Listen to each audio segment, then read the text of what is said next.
Everyone. Good afternoon, everyone, and welcome to the fourth presentation in the current series of the Bermuda College and Best Eco Lunch and Learns. Just before we get on to the main event, those of you listening and watching, could you in the chat just put where you're listening and watching from? We have had people from outside of Bermuda, so that's always interesting, but we love our Bermuda audience too.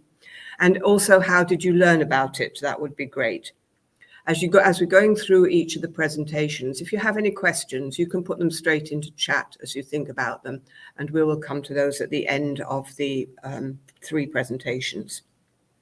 Similarly, if you have any future topics that you'd be interested in, you can add those too. So thank you for that. So this presentation is a particularly special one, I think, because the Bermuda College has been a great host for these series, and we really appreciate what they've done. And today we have Bermuda College students giving their presentation on environmental justice. Amy. Yes, thank you, Jennifer. So yes, and I'm very pleased to announce my students. They're environmental geography students at the 2000 level, and they've been working really hard investigating this topic, environmental justice, from both global and local perspectives. So we're really interested to hear what they have to say. They've also done a survey of the local public to see what the local Bermudian community feels about this topic. And the students here with us today are Jemai Harvey, Nicholas Davis, Rania Jones, Laura Ming, and Amari Maxwell. And to start off our presentation, Rania Jones is going to give us a little background and introduction on the project itself and some of the kind of main survey results just around the environmental justice topic. So thanks all for joining, and really looking forward to hearing what our students have to say today. So thank you, Rania. You're going to take us off and start us off.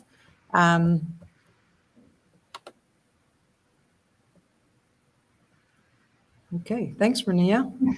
Good afternoon, everyone. This Eco Lunch and Learn presentation will be on environmental justice, which is the right for all to have access to a clean, safe, and healthy environment in which we can live, learn, and work. However, all do not have access to this. We were tasked with the project to research the effects of environmental justice both locally and globally. Today's presentations will discuss access to clean, potable water, food insecurity, and affordable energy. Along with each group's individual research on their topic areas, a local survey was conducted to understand the community's viewpoints on each of these areas, as well as to comprehend their knowledge of environmental justice. These questions included information to capture the demographic of the community as well as their thoughts on the topic. The survey questions demonstrated that almost half are aware of environmental justice. However, the others are either unaware or aware but do not know the impact that it has on Bermuda. This revealed that many people need to gain more knowledge on the topic. Another question that was posed determined if the community believed that the environmental justice movement is a social justice movement. The majority of the responses saw that they were indeed correct. The survey also concluded that the majority of the community received their knowledge of environmental justice from online sources, while others receive it from school and family and friends.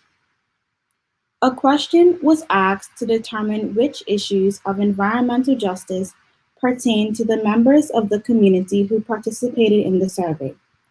Lack of clean drinking water, affordable food, affordable energy, clean air, and safe open spaces were some of the choices.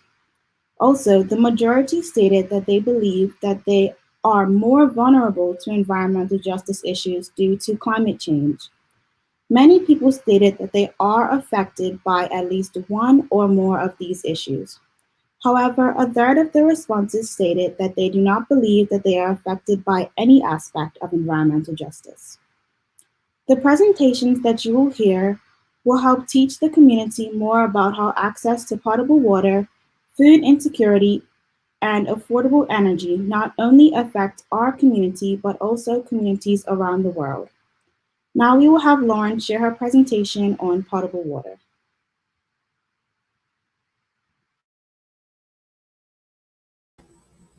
Good afternoon. My name is Lauren Ming, and my presentation is on access to clean drinking water. First and foremost, what is environmental justice? Well, in a simple way, environmental justice is the enforcement of environmental laws, regulations, and policies, regardless of any race, color, or nationality or income. What is potable water? Potable water, which is also known as drinking water, can be collected by both surface and groundwater sources. After these sources have been collected, they are then treated in order for us mammals to drink from. There are two basic ways to turn wastewater into potable water, which are indirect potable water, indirect potable reuse, and direct potable reuse. Indirect potable reuse involves release of treated wastewater into a static environmental source, including a reservoir or aquifer for a specific period of time before being withdrawn for potable purposes. Now, direct potable reuse, purified wastewater, is directly introduced into the raw water supply, feeding a water treatment plant without the use of an environmental buffer. Global drinking H2o. In developing countries in America, they tend to get their water from lakes, rivers, and etc., which gets treated, which gives them an access to clean water to drink from. But however, in low developing countries, such as Sub-Saharan Africa, tend to have little to no access to potable water, which is from the global water crisis that is happening. Now we are on Bermuda's potable water. Where do Bermudians get their potable water from? A place such as Bermuda, we don't have any fresh water, springs, rivers, or any lakes. So where do we get our water from? We use our whitewashed roofs to collect the rainfall, and we also use storage tanks.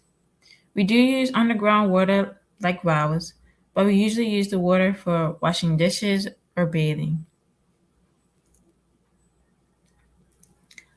Here are some of what Bermudians use to get their drinking waters from. So some may go to Bermuda Waterworks, some may buy cases of water from the marketplace, or some use their whitewash roofs. What are some issues Bermudians can face? An issue that we can face with having potable water is by our roofs. In Bermuda, we tend to have many hurricanes, and some of our roofs collapse, leaving an easy access from contamination to their water from any type of pathogens or bacteria in the air. What are some solutions that we can use? One solution is distillation.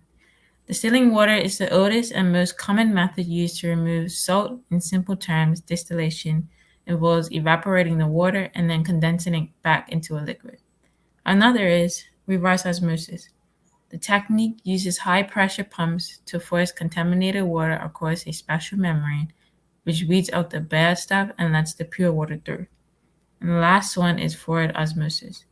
This method relies on the natural process of osmosis, which is the water's tendency to flow from area with a high concentration of a solute to areas with a low. And in my opinion, I think Bermuda should use fluoride osmosis because it can be repeatedly used and it also doesn't have a lot of osmotic pressure limitations. In Bermuda, there was a 1-year-old girl who had gotten sick from contaminated water due to their tank not being cleaned. She had contracted a rare lymph node infection. She had to be in a 3-hour surgery in order to have the node removed. After this incident, a rule has been set by the public health regulations for all tanks to be cleaned every 6 years. Those who breach the regulations are convicted in court can be fined $168 for first offense and $420 for a subsequent offense.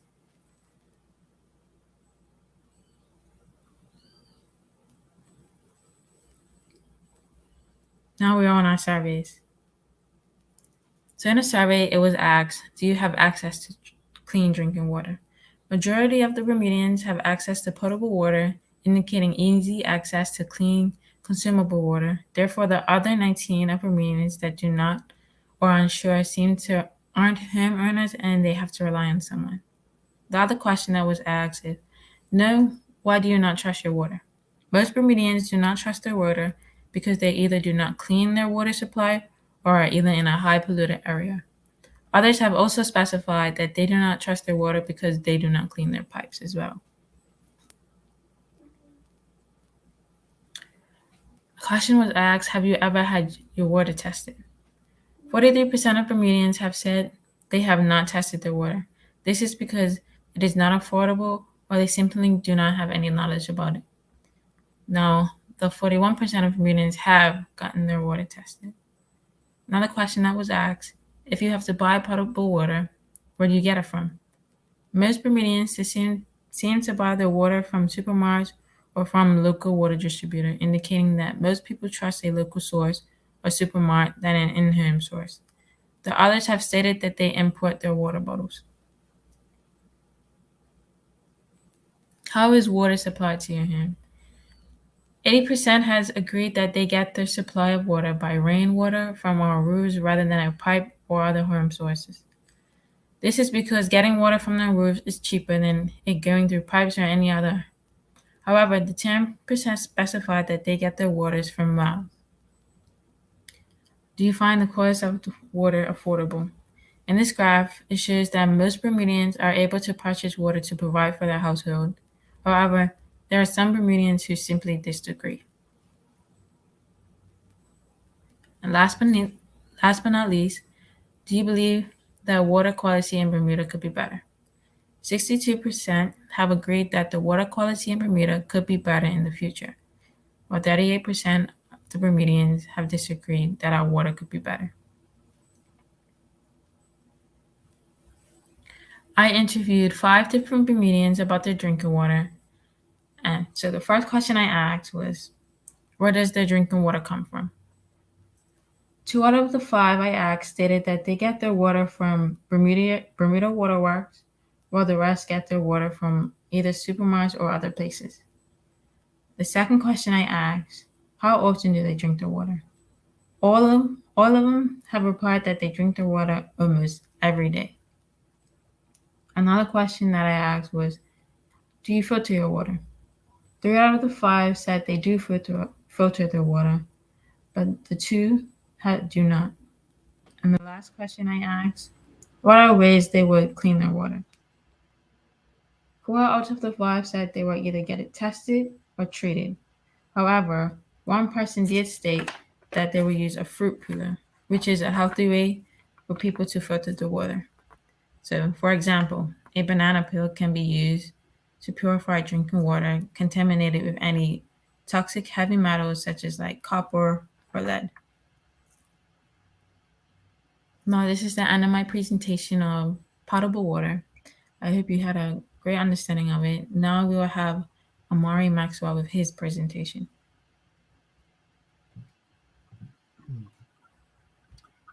Afternoon, everyone. My name is Amari Maxwell, and I will be going over the effects of food insecurity in Bermuda. Is food plentiful in your home, or could you be a victim of food insecurity? So what exactly is food insecurity? Well, it is defined as a state of being without reliable access to a sufficient quantity of affordable, nutritious food. The Eliza Doolittle Society is a charity that focuses on the needs of the homeless, uses a quote from the USDA stating that food inequality is a lack of consistent access to enough food for an active, healthy lifestyle. Zach Munnins, an active manager at the Linders Group of Companies, proclaims that food security is not a major problem in Bermuda as of yet. No one is suffering from the food security crisis in Bermuda. However, it is one of concern. It will only take one natural, man-made, or other disaster to throw Bermuda's ability to import food into chaos. He states that when food security does become a crisis, the biggest challenge for Bermuda would be not having the variety that we currently have now. So how exactly does the situation affect us? Well, as it stands, food insecurity can have many physical and emotional effects on people. Some of these effects can lead to health issues due to malnutrition and many nutrition-related diseases. For example, diabetes type 2 comes as a serious problem for Bermuda. It is estimated that about 13% of Bermudians have succumbed to this disease already, while the global prevalence stands at around 10%. Not only that, but there are money issues relating to purchasing goods from grocery stores that will also hinder people's ability to obtain certain food items. Here on the chart, you can see that 82.8% of the people who partook in the survey feel that the cost of food in Bermuda is unaffordable. This is about 124 out of the 150 people who took the survey that believe that food here is overpriced. And why exactly would this matter? Well, that would be because a great deal of Bermudians actually suffer from this crisis. Homeless people and those with full-time jobs are sometimes unable to fill their bellies. Forced to miss a classic 3 meals a day, Bermuda's high prices make it difficult for people to afford the essential necessities such as healthy, high-quality food.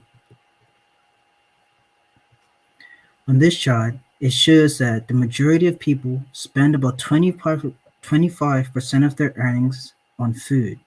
Less than 20% of these people spend more than half of what they earn, and another 20% spend less than a quarter of what they make monthly. The Eliza Doolittle Society states that there are many people in our community who do not have the resources to meet their basic needs, challenges which increase a family's risk of food insecurity. Food insecurity has both physical and emotional impacts on those affected by it, and the families are often forced to choose between buying food or paying for utilities, rent, and medical care. It is because of this that the vast majority of the people who took the survey agree that spending food affects their monthly money issues and other financial needs such as paying bills. Remembering that most of the applicants only spend 25% of what they make on food, it is quite astonishing that this is a problem. But we aren't the only ones affected. The effects of food insecurity can be seen all over the world, with the United Nations identifying at least 10 countries worldwide that are at high risk in regards to food insecurity, more than half of which is in Africa. Haiti is one of the countries that actually suffer from the effects of food insecurity the most, with 22% of children there being chronically malnourished, 10% are underweight, and 66% of children under the age of 5 years suffer from anemia. Not only that, but almost 4.4 million, which is almost half the population of Haiti, desperately require the need for food and other important natural resources. But it only gets worse from there. As it stands, climate change and the recent pandemic have all contributed to the worldwide troubles of many suffering from this food insecurity crisis. Underdeveloped countries are going to feel the effects of this the most. These food shortages resulting from the global 19 pandemic. Along with this, intense natural phenomena such as storms and floods, stronger and more frequent because of the changing climate, only make it that much harder for the people of these underdeveloped countries to secure food for themselves and for their family. Not to mention, with this new breeding fallout between Ukraine and Russia, more problems only tally on to the old ones. So, does this hurt Bermuda? Well, stated by Zach Monins, he says that the COVID-19 outbreak is worse now than it was 2 years ago. The customer does not notice it, but there are a lot of hoops that they must jump through in order to make a consistent supply of products for the shelves.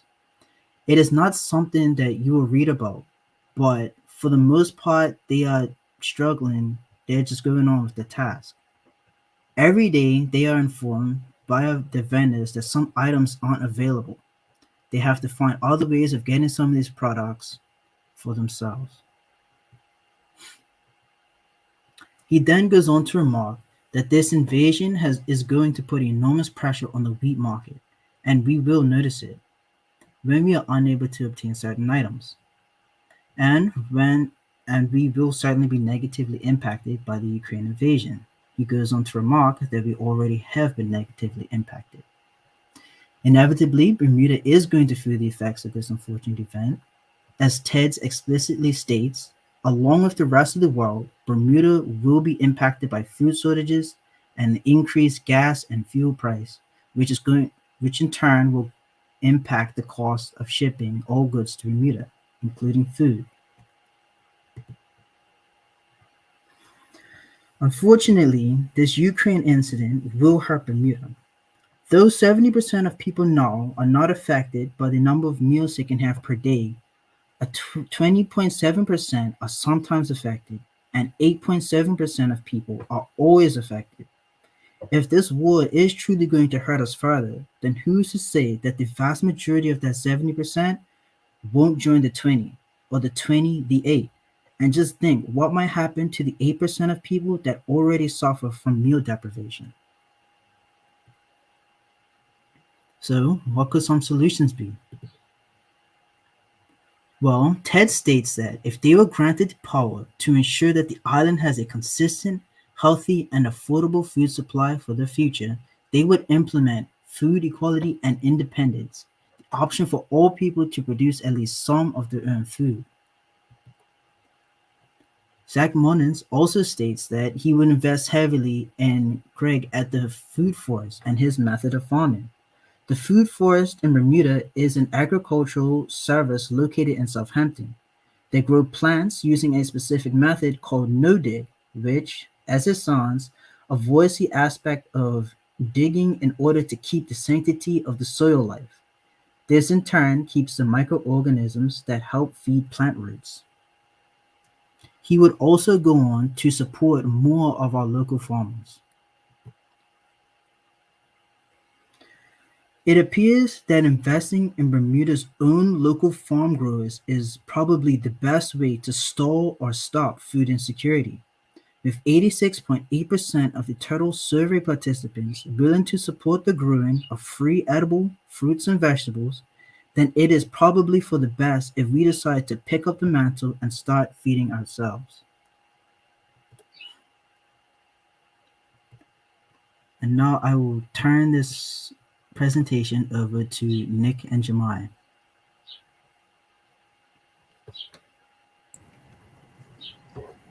Good afternoon, everyone. Our topic today is about affordable clean energy and the benefits that it has. The main point about this topic is about environmental justice and affordable clean energy in Bermuda. To begin, let's briefly talk about environmental justice. What exactly is environmental justice? Environmental justice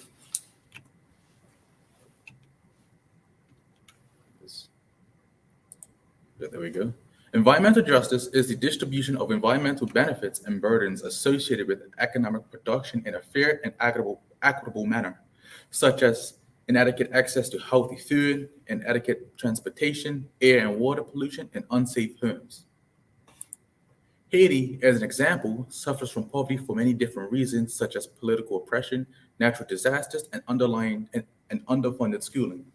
With 80% of their energy coming from imported fossil fuels, which takes a huge sum of money that could be used to properly benefit their society, economy, and the environment. Due to Haiti's warm and tropical climate, this makes it have a great potential for renewable energy options, such as the installation of solar panels. With this in place, this has the potential of reducing the cost of electricity, reduction on fossil fuel transportation, and helps keep money within their economy, which can be used for important projects. Another example could be Bermuda. This graph was mainly focused on if the cost of energy is affordable. As you can see, the highest result was disagreement, and the lowest was strongly agreed. For some of the disagreements, people have stated that it is just too expensive and not affordable. The next graph talks about how one may consider renewable energy as an option for their homes. By a long shot, people have stated yes, and a minimum have stated no. As we know, renewable energy can really save people money when it comes to Belgo or just electric bills in general around the world. In Bermuda, having renewable energy such as solar panels, one can save up to 75%. Others may not be sure to or know what renewable energy is, but nevertheless, a lot of people do really consider having renewable energy as an option if they have the chance to get it. As we know, we would love to have access to something that can make our lives easier, and that is a question we sought out to answer. Having solar panels can really do us justice, but everything has to have a price on it, because in reality, nothing is free. Some of the obstacles that people go through where they can't have a type of energy renewable source can speak for itself. Even though some people already have installed solar panels, cost is really the main corporate problem when people having issues. For some, people have to ask permission to install because they don't earn that specific area. Others have other things to do to help them live or stay in that area, such as paying for their rent. And for some of the people, they do not know what renewable energy is. For some points, people do not like the look of solar or wind panels at their homes, and some say that they need a better solution to get them. For this graph, a large majority of people will consider renewable energy as an option. So clean renewable energy. So what is it? Well, clean renewable energy, it helps to create a cleaner environment, not only in Bermuda, but also around the world, with it essentially creating no carbon dioxide emissions, with the benefit of also reducing electricity bills. Renewable energy sources also preserve the world's natural resources and reduces the risk of environmental disasters. Affordable energy and its importance. Affordable energy such as solar panels, hydroelectric power, underwater compressed air energy storage, and wind turbines are options that are relatively inexpensive compared to the rest of the options.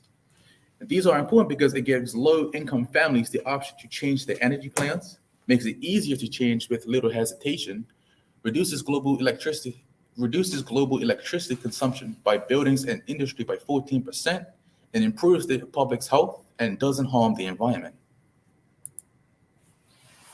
What are some best options for renewable energy in our small island of Bermuda? Bermuda is perfectly located, which allows us to take full advantage of the sun's powerful rays of light and convert it into useful energy for our houses using solar panels. Solar panels are also relatively inexpensive, especially importing them to Bermuda, compared to the rest of renewable energy options available. The area available in Bermuda, such as areas in the airport or the man-made landmass in dockyard, could help create community solar farms that could benefit many households who opt for cheaper, cleaner energy. Another option would be to occupy roofs of buildings in Bermuda to produce energy in Bermuda. Roughly around 5 square kilometers of roof area exists in Bermuda, and using 20% of that area could produce half the electricity we currently use. Another option would be underwater compressed air energy storage, which is an inexpensive infrastructure that uses excess energy from solar or wind energy to pump air into an air cavity at the bottom of the ocean, and is then pressurized to the same level as water pressure. When the energy is needed, the system takes advantage of the pressure water creates and forces the air back up. The air is heated and drives an expander, generating energy, with this system being 70% efficient. Because of Bermuda's location, being completely surrounded by water with depths that could sustain these pressures, this also has great potential of creating new and interesting jobs for Bermudians. What benefits? Finding a suitable solution for reducing the cost of solar panels can greatly benefit the total pollution of Bermuda. The reduction of cost to our Belco bills can greatly help Bermudians save money for other needs. There are other benefits such as for the economy, the environment, and society. Getting Bermuda to go completely renewable can benefit the economy by cutting off the transportation of fossil fuels to Bermuda, which takes a huge amount of money to do so. This can keep money in Bermuda and be used for more important projects or systems that can benefit Bermuda and the people, such as investing more money into schools, hospitals, the job market, or to simply invest in more powerful yet cheaper solar panels. Ensuring universal access to affordable electricity by 2030 means investing in clean energy sources such as solar, wind, and thermal. Switching to solar energy or any other cleaner form of energy can help reduce many greenhouse gases and pollutants in our atmosphere, such as CO2 emission, known for carbon dioxide, and helps in reducing the consumption of fossil fuels. This can greatly impact the air quality of Bermuda, making it much cleaner. It also helps Bermuda to be in a position in the media to be a leader in eliminating fossil fuels from our economy. Solar energy has many social advantages, especially when we are in the age of technology, that can put Bermuda ahead of the rest of the developing world. Introducing solar energy creates new job opportunities for Bermudians, which can be an effective skill in many areas of the world. It can also train more Bermudians, making them effective electricians of Bermuda. Electricity costs in Bermuda can also be reduced with the introduction of solar panels by reducing government expenses. If Bermuda goes completely renewable, we will be a huge role model for other countries to do the same.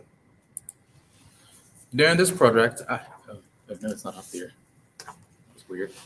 During this project, I happened to interview two interesting people. Sadly, I'm not too sure what happened, but it's not saying their names. But I had an interview with Stratford Hartsfield at B Solar, and I simply summarized what he said and some of the important things I thought he said as well. One of it being, if Bermuda were to move to a renewable energy infrastructure, then it will reduce the cost of electricity. Another being, installing wind turbines off the coast of Bermuda. This will reduce electricity costs because it's distributing all of that electricity across Bermuda. If batteries within electric vehicles could be used to distribute energy around the island, which is called distributed energy. I also had an interview with Nick Hutchings, and these are some of the summaries that I thought were interesting. There's some 5 square kilometers of roof area where 20% of that could be used to produce half the electricity in Bermuda. In the summer, excess energy produced with solar can be used to compress air and pump it down the side of the volcano, 500 meters deep into big bags where it compressed the air above, compressed by the water above. In winter, opening the valve, the weight of the water compresses down on the bags and pushes the air back up the hill and through a turbine, producing energy. Yep, yeah. End of our presentation in Q&A.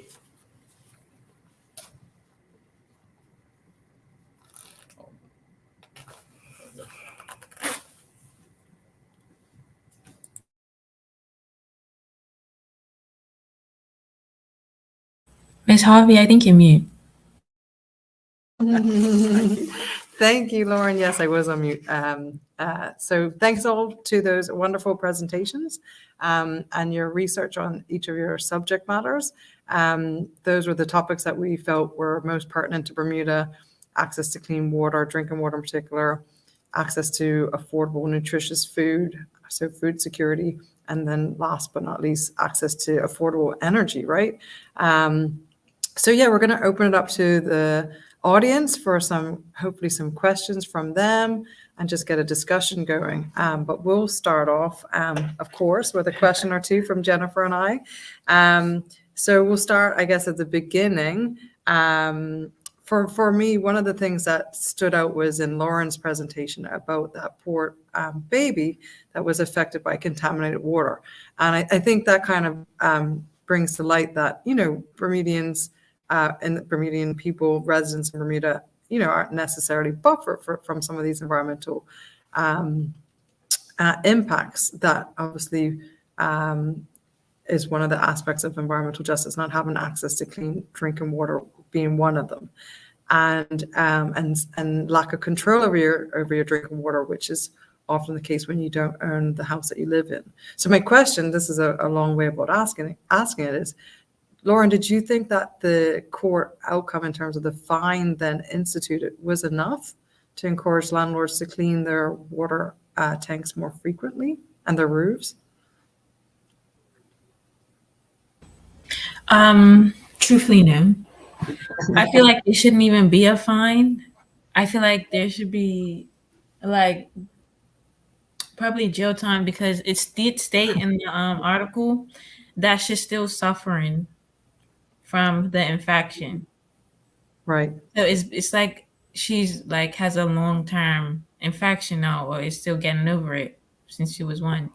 Right. So it's just that, yeah, it's not right, truthfully. And then they did do legal actions, and however, it's like the landlord didn't really get penalty, if that makes sense. And that family now is, you know, having to pay medical bills and Yes. whatnot from that experience. So, And they had to quit their jobs as well, just so they can take care of the daughter. Yeah. Wow. Bit sobering. And some new information came out last night when Dr. Jamie Bacon was talking about the latest results of her research. And she had sampled 4 tanks in different areas across the island. And one of them, the sediment in the tank was so contaminated, it was unfit to be put anywhere. It shouldn't, she said it couldn't be put in her garden to be used. It couldn't be put anywhere where there'd be children who might play on it. Couldn't be put anywhere where there'd be animals. And when asked what happened when sanitation companies removed debris like that from tanks, there really isn't anywhere to put it, anywhere safe to put it. So that is something that definitely needs addressing. So your talk has highlighted that issue. Thank you. No worries. I have a question for all of you, actually, to address to all of you. What was the most surprising or interesting information that you got out of this project? If each of you could briefly answer that. Wait, of our own projects or like other people's? No. Oh, Overall? well, that's a good idea. I'd thought about of your own, but out of anybody's, yes. Yeah, out of anybody's.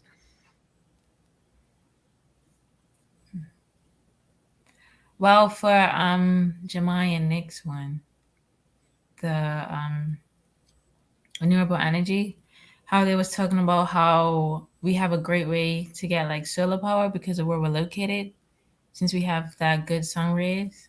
So that was nice to know. Yeah, good. For my own presentation, I was kind of shocked when finding out the information that Bermuda actually has a higher case of diabetes than anywhere else in the world. Honestly, I didn't think it was that bad, but I can understand why the government ruled sugar tax now, if that's the case.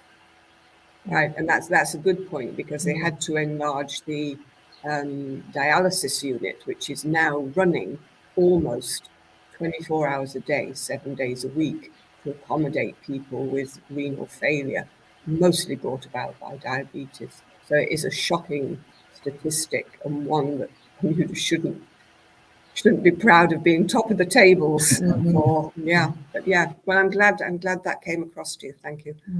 Which groups of people did you think were most affected by not having access to healthy, nutritious food in Bermuda?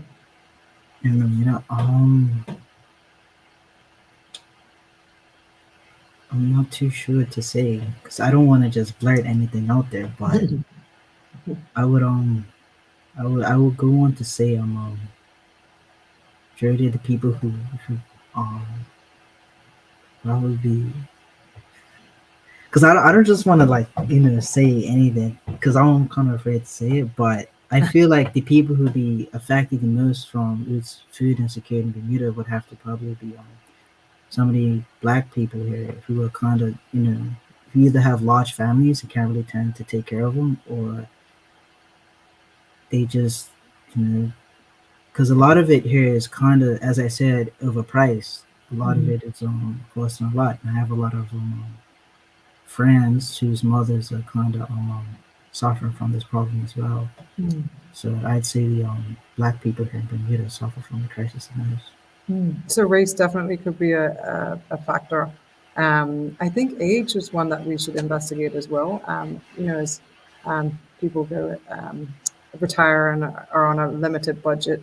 And the reason why I say that, because I was in the grocery store this morning and there was someone in that category behind me, and they were purchasing something because it was cheap. It was $1, and it was like an apple tart, which if you were to look at the nutritional value on the back would have been like really high in sugar and totally processed.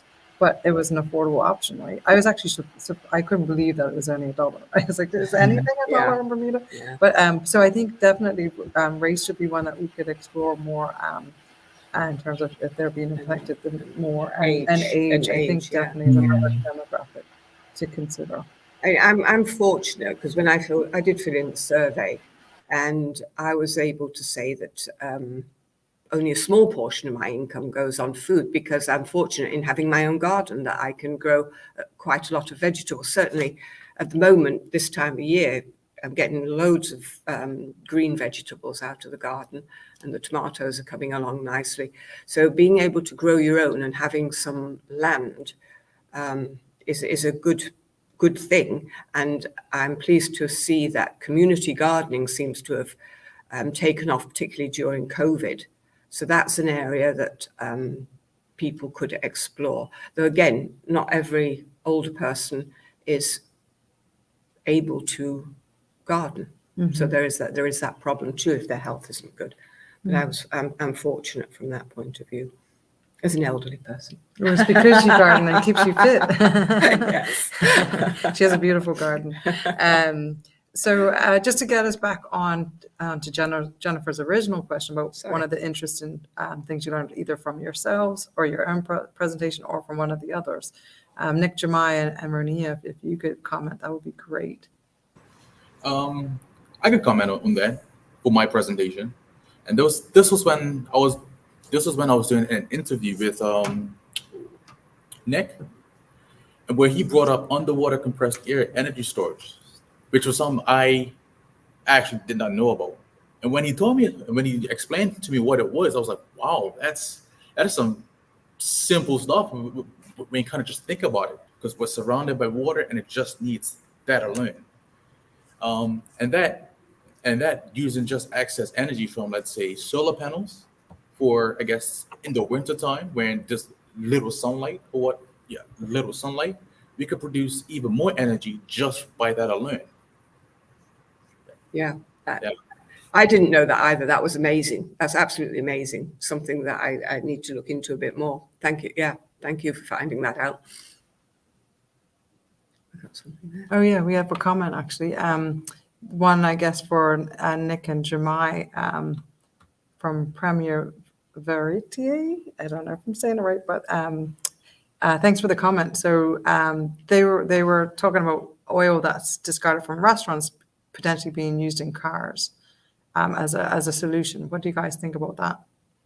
So I guess biodiesel being used in our cars. That is one that I cannot give an exact answer on, but at least from my understanding, from my understanding, you need different oils or different fossil fuels or lube. Right. I think she's talking about the discarded oil from cooking. from restaurants, or he, sorry, I'm not sure if it's a he or Yes, her. yeah. I guess So like turn it into like a biodiesel, so it would have to be, Somebody was collecting Yeah, that. I don't a know if long they time still ago. are, but at Yeah. one point somebody was collecting that. I don't know what they were using it in. trucks mostly. Trucks, was Yeah, it? mostly trucks, yes, yeah. So it is a possibility for sure. Yeah, and I think the concern here is that, you know, supplies are going to be stressed with the whole Russia-Ukraine conflict. So looking for more solutions and alternatives on the island, you know, might have to become more. It could probably be used to generate energy or electricity, but I knew very little about it. But I'm not too sure if it could actually power or give enough energy output to actually move a vehicle. But I know very little about that. No problem. Yeah, well, I think it would be a matter of converting the vehicle so that it could take the biodiesel, but it is possible. And whether or not we're able to produce enough is, I guess, a question. But they're using, I mean, they are growing crops now for biodiesel, aren't they? They're growing corn for biodiesel. And I'm not sure that they're actually having to only use it in special engines. So I think it must be. I think you have to usable. convert the engine. Yeah. You think, I think you have to put know. some kind of converter on or something. Yeah. No, Yeah. I don't know. I don't think but it's difficult, but Yeah. I mean, what do I know? Yes. I'm not an engineer. Just gotta use smart thinking. It's possible, though. Yeah. It's possible. Yeah. Good question. That's something to think about. We'd love any other questions from the audience or comments. That would be great. Rania, so what was your, I guess, biggest take home from this project, yours or anyone else's? Well, for mine, it was like what Amari said as well. But also, like, overall, I never really thought about how much people in Bermuda are affected by food insecurity. Being just Bermuda isn't really like a low-income country or anything, so I really never thought about it being an issue. So it really surprised me to see how many people, like even with full-time jobs, struggle to have nutritious food every day. Yeah, I found that really shocking as well. Actually, that was one of the questions that I had when you mentioned about the Eliza Doolittle society, because it came up a few times in your presentation, Amara, Renee, because you guys work together as a team, that it's not just, you know, the economic kind of impact, but also the emotional impact on the community, not having access to these things that we, you know, kind of need, what we need, the basics. So I was wondering, does TEDS, as you call them, have any kind of support for the kind of emotional impact that their clients are facing, or do they work with any other groups? Did that come out in your interview at all with them? Not that they should mention, but I do know that they do get like their fruits and vegetables and stuff to help like these homeless people and help people get on their feet. If like they work with like farms and other stuff like that in order to get the food that they have, but I don't think they have really an emotional support. But they do kind of try to help people get on their feet with certain like different aspects. Okay. That's about it. Yeah, it's interesting because, you know, the more this comes out, the more it shows that the community is connected and the different groups need to, I guess, work more together because, you know, it has a overall impact. It's not just, you know, getting food in your belly. There's also that emotional impact as well. So the whole mind and body, I guess, experience that we're all facing. And if children aren't getting proper nourishment, then it makes learning difficult. So it's a spillover effect. So I think on that theme, all of you came up with some solutions, which was excellent. It's not just a problem, but what is the answer to that? But who do you think should be responsible for implementing those solutions? Had you given that any thought? Well, for the food insecurity issue, I do believe that we ourselves can start, you know, actually taking the initiative to start growing our own food, since that was, you know, one of the major solutions listed in my presentation. But I do think the government also can start, I don't want to say heavily funding, but they can start leaning more towards the agricultural aspect of, Bermuda, because there are still a lot of like open land that can be used for farms and other like gardening areas that are kind of just going to waste. And I know a lot of gardeners have started to, they kind of, I don't want to say quit, but they no longer, garden for, in order to, give out to the people. So I feel like if the government was to encourage more gardening, it will also allow for a lot more people to get access to free food. Well, not free food, but like, sustainable food. Yeah, Right. affordable, hopefully. Mhm. Do you think there should be a school garden in every school, for example?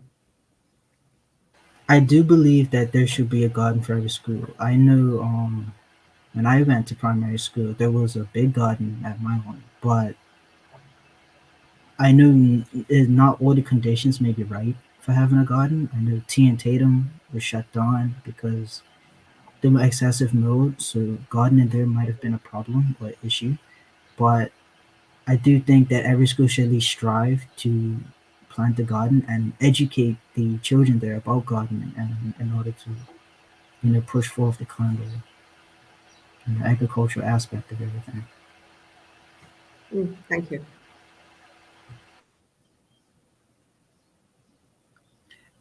So we covered those three topics, but there was other ones that people felt were potential issues as well. Which ones would you potentially explore next as areas that could potentially lead to environmental injustice, I guess, in Bermuda? Which ones would you explore next? Which topics? I think I have an idea for that, and that is the possibility that Bermuda may be flooded sometime in the near future because of climate change, and trying to figure out a way to actually get around that, either by being clever and build some infrastructure or land mass in Bermuda, or just to simply migrate out as the future comes. So that would be an interesting topic to look into. Yeah, because that's Yes. interesting that you say that, because I can't remember what the percentage was, but quite a few people had responded that they felt more vulnerable due to climate change. It was one of the higher responses, if I remember correctly. So, yeah, you're right. We will be experiencing more flooding in the future, and we'll have to look for solutions for that, and maybe having a place to migrate to might be an option to that we may have to explore as a country. Yeah. Yeah, yes. One group of islands, I think it's Maldives, is it? And Kiribati as well. Kiribati, have Yeah. already looked or had negotiations with other countries to move their population. Yeah. Do you think that's something Bermuda government should start looking at now? Though most Bermudians would be able legally to migrate to United Kingdom as their legislation stands at the moment. Yeah, any thoughts on that? As you brought up the flooding. That's a good question. The water right now, not. Yeah. We ain't dig that far. No. It's definitely a good question, but in the foreseeable future, that's something that I guess we could all ponder about, and someone hopefully me, can actually look at. Yeah. Yes, with ice sheets breaking off and melting, and the sea level in Bermuda has risen quite a bit already. Not so noticeably, I guess, for most people, but if you attended David Wingate's presentation and Jeremy Medeiros, they both said that islands where they could easily get to examine the long-tail nests are now underwater for parts of the year. That is a huge rise in sea level. That's why they've started moving the cacao nest, to different islands. So there's an indicator, and also the fact that trees in Devonshire Marsh are dying from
Good afternoon, everyone. We've had a room change, so apologies for that.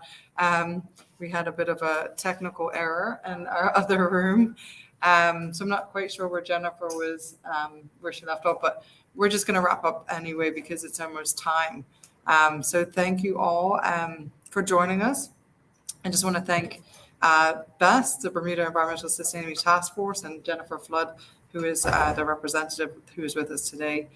They've been a great partner to Bermuda College for the last 4 years and helping organize these Eco Lunch and Learn so that the public is informed about really, important information surrounding our environment and how it impacts us as a community.